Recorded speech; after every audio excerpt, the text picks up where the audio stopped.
Inamin ng aktres na si Sara Labati na hindi na sila nag-uusap ng kanyang mister na si Richard Gutierrez.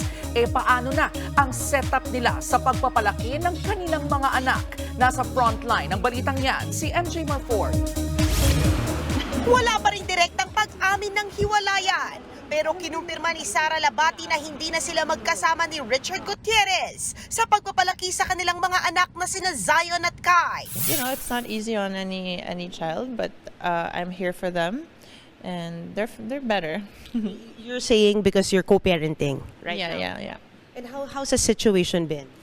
Well, of course, it's not ideal for the children. Let's go back to the kids, but that's life. And they'll be fine.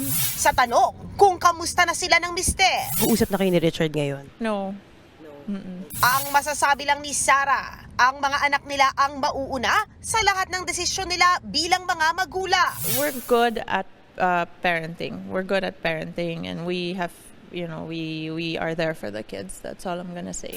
Magaan ang ora ngayon ni Sara at naka-adjust na siya sa bago niyang sitwasyon. Binahagi pa niya sa social media ang bago niyang bahay. Malaking tulong daw sa kanyang mommy at daddy.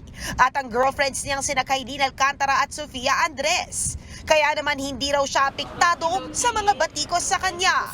We have to take things lightly, di ba? Or else puputi buhok natin and hindi tayo magiging happy. So, natutuwa ako sa lahat ng tumatawag sa akin ng patron saint of Waldas. As in, natatawa ako.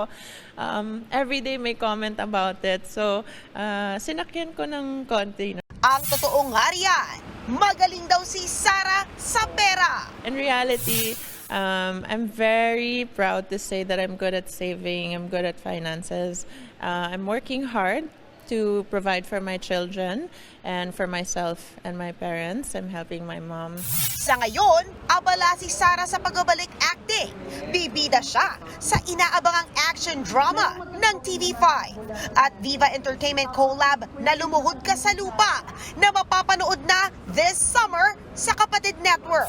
So blessed na ito yung binigay sa akin ni Lord na project. I was actually very nervous coming into this project kasi nga ang tagal, di ba? Nagbabalita mula sa Frontline, MJ Marfori, News 5. Mga kapatid, ito po ang inyong K-Alaman Queen, Kalad Karen.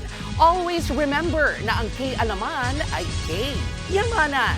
Kaya para sa latest showbiz news at dagdag impormasyon, mag-follow at mag-subscribe sa social media pages ng News 5. Okay?